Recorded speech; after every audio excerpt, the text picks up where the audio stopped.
Non, c'est ça. C'est ça. Il y a plein de choses à faire, effectivement. On a des contes et légendes qu'on peut raviver et à qui on peut donner vie. Et ça peut être génial.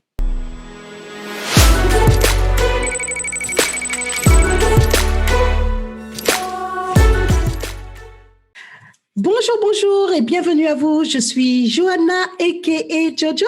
Je suis hyper contente aujourd'hui car je suis en compagnie de Loïs Régent. Basée en Guadeloupe, Loïs est une game designer qui a un parcours vraiment unique. Donc, elle nous en dira plus maintenant. Donc, bonjour Loïs. Salut Johanna, merci de m'avoir aujourd'hui. Effectivement, donc moi je suis une jeune game designer antillaise. Je suis partie de la Guadeloupe il y a environ 10 ans pour étudier à Montpellier où j'ai fait un master pro. C'est là que j'ai appris le game design. Ensuite, je suis montée sur Paris pour essayer de trouver du travail. Ça n'a pas été facile. Donc moi, je sais que mon premier travail, c'était en freelance et c'était dans le serious game.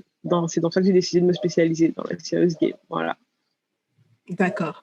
Et donc, par rapport au Serious Game, comment t'en es venu justement à avoir cette première expérience dans le jeu vidéo? Tu peux nous en parler un peu plus? Je sais que les personnes qui m'avaient approché par rapport à mon profil. Je m'étais spécialisée, enfin dans mes études, je m'étais un petit peu rapprochée du conte, de par mes racines déjà, de mes racines antillaises. Et ensuite, pour l'amour aussi que j'ai pour le Japon. Donc, je me rappelle, pour mon mémoire, j'avais fait un parallèle sur les mangas en essayant de voir si le manga était une forme de conte moderne et comment il était représenté dans le jeu vidéo, en fait. Mhm. Et du coup, j'ai voulu essayer de garder ça, de garder ce lien avec le conte dans le jeu vidéo. Et on m'avait approché par rapport à ça. Et ma première expérience était de transvaser justement l'expérience sur le conte pour pouvoir permettre à l'enfant de s'intéresser à ce qu'il allait apprendre. Donc, mélanger un petit peu histoire et conte avec quelques exercices pour intéresser l'enfant. Mhm.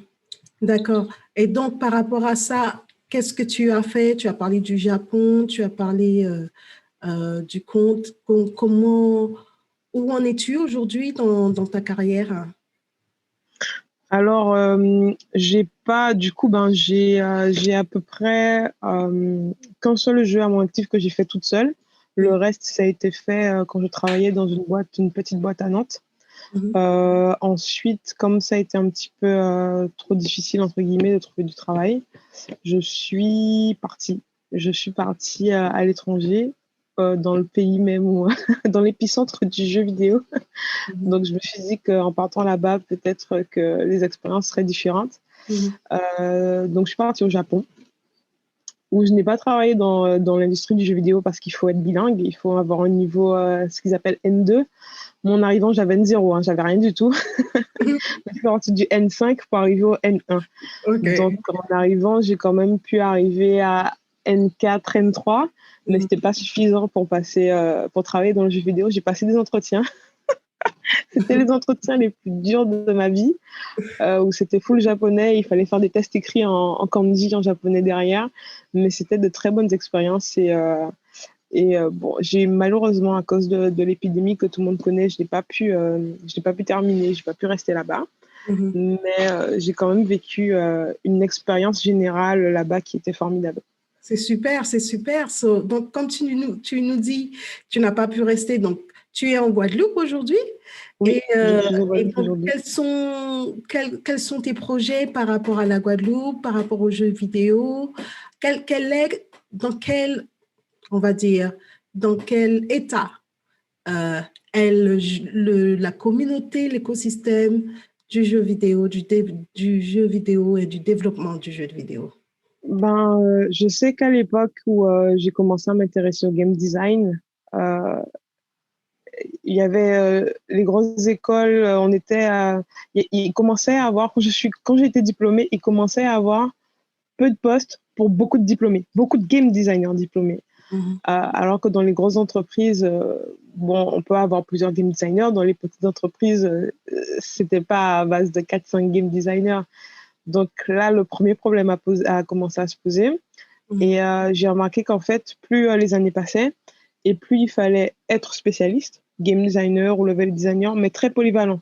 Game designer, mais aussi codeur, game designer et aussi graphiste, game designer et maîtriser Excel ou maîtriser. Il fallait toujours maîtriser beaucoup de compétences en plus du fait de game designer. Ce qui est bien parce que de notre côté, de toute façon, on est amené à travailler avec les autres corps de métier.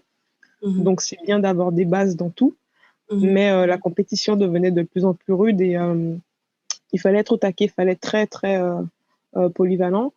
Et donc, du coup, je sais que quand je me suis posé la question aujourd'hui, je me dis, ça a été difficile, est-ce que tu as toujours envie d'être dans le jeu vidéo? Qu'est-ce que tu as envie de faire? Et la réponse, c'est que j'ai toujours envie.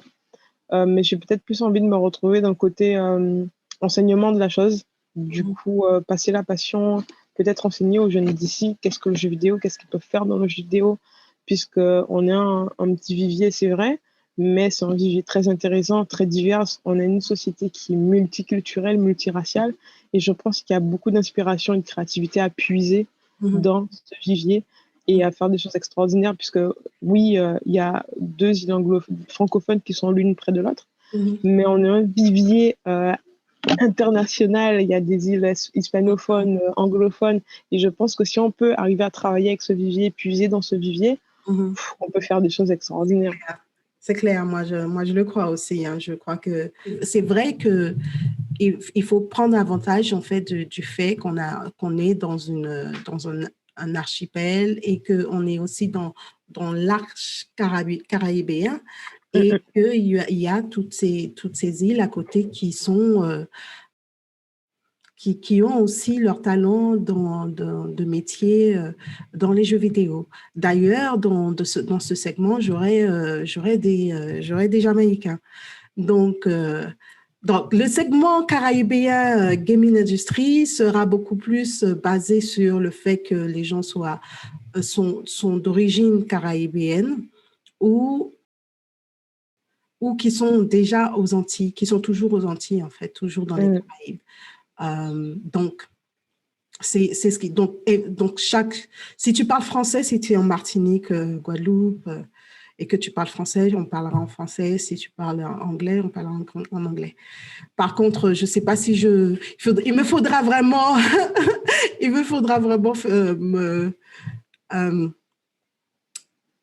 m'entraîner pour faire en espagnol. Hablo un poco español, pero no puedo hablar para una entrevista. Un poquito. Español, sí. We have to study Spanish. On a des efforts à faire pour l'espagnol. Encore un petit peu, ouais. Donc, je disais ça, bon, c'était pour vraiment dire que on a cette richesse qui est importante et j'espère que les visiteurs, ceux qui regardent cette émission, prennent conscience qu'il y a en fait un talent, il y a des gens qui veulent travailler dans le jeu vidéo et rester aux Antilles ou être aux Antilles et qu'il y a en fait un vivier de contenu aussi dans les Antilles. C'est comme on parlait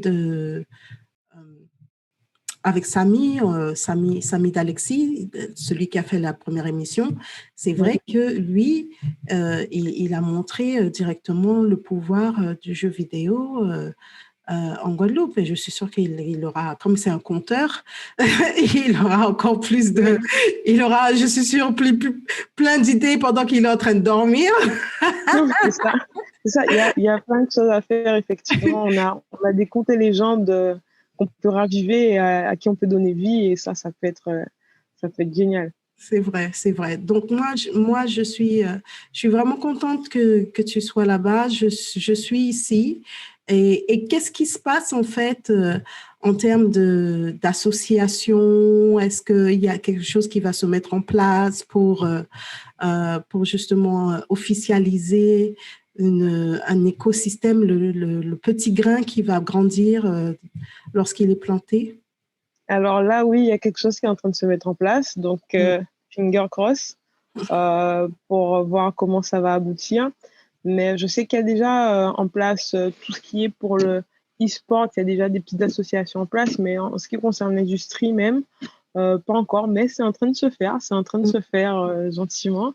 Et j'espère qu'on va pouvoir faire des choses sympathiques. Oui. Ouais, moi aussi. J'ai hâte. Donc, la diaspora antillaise, si vous regardez et si vous êtes intéressé, on aura besoin de vous. Hein, les développeurs auront besoin de vous. Et puis, c'est pour créer des emplois aussi. C'est pour créer des emplois. Il faut savoir Exactement. il faut savoir que le jeu de vidéo, l'industrie du jeu vidéo a été nommée recession free. Alors, comment tu peux m'aider? Il n'y a pas eu de récession. Il n'y a pas eu de récession dans cette industrie. Il y a qu'à voir, c'est l'une des rares industries, même le cinéma a pris cher. Voilà. C'est l'une des rares industries pendant la crise mondiale et le confinement qui a pris un pic. Et je suis là pour vous. J'en suis vraiment un exemple. Je suis un exemple. Donc, si vous regardez bien mes features d'articles, mes articles qui sont featurés sur mon profil, vous verrez ce qui s'est passé pendant 2020. Et ça a été une bonne année. Des deux côtés, hein, parce que ça a aidé beaucoup de personnes. Mentalement, ça a aidé beaucoup de personnes. Exactement. Et si je devais continuer à créer des jeux vidéo, ce serait des jeux vidéo plutôt axés justement sur l'aide mentale ou même autre pour les enfants autistes, pour tout ce qui peut aider un petit peu, qui sort un petit peu de l'ordinaire. Mais on a montré que le jeu vidéo, c'est pas qu'un divertissement, ça a aidé beaucoup de personnes à pallier pendant cette crise mondiale. Et ça, j'espère que ça va faire monter des vocations, révéler des vocations. Donc le but de cette émission, hein, c'est de pouvoir vulgariser les métiers du jeu vidéo et trouver des solutions afin qu'il y ait un écosystème et des écosystèmes, micro-écosystèmes ou des gros écosystèmes dans la Caraïbe. Donc, c'est pour ça, donc c'est vulgariser, faire comprendre que il y a plusieurs corps de métier dans cette industrie et que il manque la représentation des Antillais. Et c'est vrai, il manque la représentation. Aujourd'hui, il manque la représentation des Antillais. Et il est important qu'on puisse être là, non seulement dans tout ce qui est e-sport, donc en la place des joueurs, mais il faut qu'on soit là aussi dans tout ce qui est création de contenu. Et afin de pouvoir créer des contenus, il faut qu'on puisse donner une éducation, qu'il y ait aussi des investisseurs qui puissent investir, des sociétés d'édition, etc., etc. Avoir tout l'écosystème qu'il faut pour pouvoir aider les développeurs et les studios qui vont naître de par justement Loïs, l'initiative de Loïs. Voilà. Je crois qu'on est arrivé à terme. Je ne sais pas si on veut rajouter quelque chose, mais je pense que dès que l'association est mise en place, etc., je pense qu'on te reverra, Loïs, n'est-ce pas? Oui, avec plaisir, oui. On verra ce qu'on met en place, ce qu'on peut mettre en place. Et peut-être que d'ici là, il y aura des jeunes ou autres qui auront vu la vidéo et à qui ça aura fait tilt et qui auront rejoint l'aventure ou qui voudront rejoindre l'aventure. Et ça pourra déjà impulser quelque chose. Ça, c'est super, c'est super. Merci beaucoup pour être là. Donc, Loïs, merci à toi. Vous pouvez aussi la voir dans mon autre segment qui s'appelle The Overlooked Audience, qui est dédié en fait aux femmes noires qui travaillent dans le jeu vidéo. Donc, cette émission est en anglais. J'essaierai de voir si je peux la faire traduire, mais on verra. If you need help, just tell me. I can. Je la traduire. Et je prendrai ça comme une promesse, hein, Loïs. Ok. Et comme ils disent en japonais, yakusoku.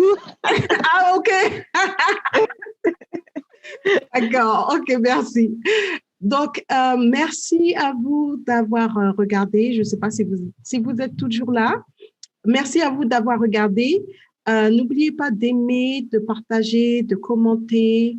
Et si vous voulez savoir plus sur tout ce qui se passe dans le jeu vidéo en Guadeloupe ou aux Antilles, n'hésitez pas à laisser un commentaire. Et bien sûr, tout le monde, les gens, moi, Louise, il y a une communauté qui existe en Guadeloupe, en Martinique, dans les Antilles. Dans les Antilles. Voilà, tout à fait. Et aussi dans la diaspora antillaise. Donc, n'oubliez pas, partagez, aimez, commentez, et puis appuyez sur le petit truc là, je sais pas, subscribe en anglais, mais... Subscription. Ok. Souscrire. Ok. Bon, à bientôt. C'était Johanna. À bientôt, Johanna. Merci encore. Bye. Bye.